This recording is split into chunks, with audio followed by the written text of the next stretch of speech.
সেইকাৰণে ৰাইজক মই কওঁ BPF-ক চালে বহুবাৰ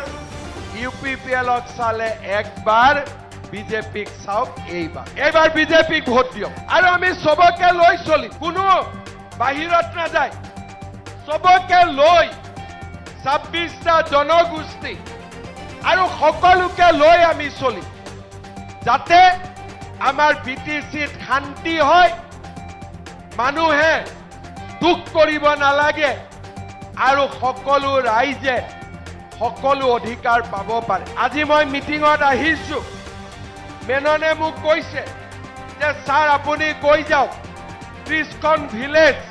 1960ৰ পৰা আছে যাতে ফৰেষ্টলৈকে নাযায় আৰে কিয় যাব লাগে এইবিলাক 1960ৰ ভিলেজ কেনেকে ফৰেষ্ট হ'ব কোনে ফৰেষ্ট কৰিব হিমন্ত বিশ্ব শৰ্মা